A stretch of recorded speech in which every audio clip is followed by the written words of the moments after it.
derken gazeteden mi yayınlanıyor?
Abi havuzun içine çek. Bak görüyor musun? Mahvolmuş içi zaten. İçine girelim. Abi gir şu evin içine. Şuradaki şeyin içine gir. Gel indiler. Ekmeğimiz fazlaysa.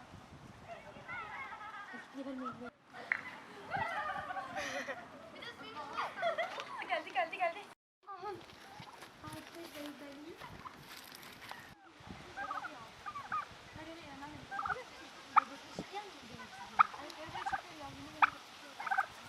Abi oradaki ışık da gereksiz yere yanıyor.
Hiçbir şey yok ki zaten burada. Baksana masa bile yok. Aynen valla. Yani hiçbir şey yok.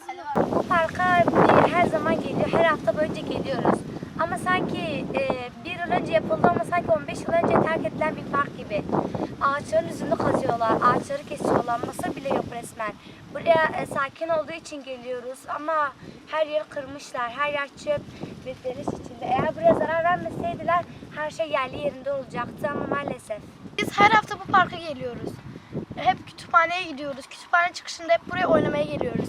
Ama hep geldiğimiz zaman ya bir masa yok. Bir hafta masa var. Gelecek hafta masa yok. Bir bakıyoruz. Sonra çöpler hep dağınık. Her yer çöplük resmen. Sonra biz 15 Temmuz'da burayı karşılaştırıyoruz.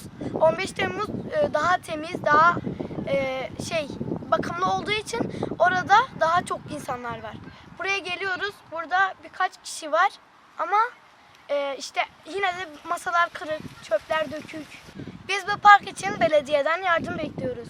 Sular açık, elektrikler açık. Sonra ailemiz buraya gelemiyor, etrafı açık.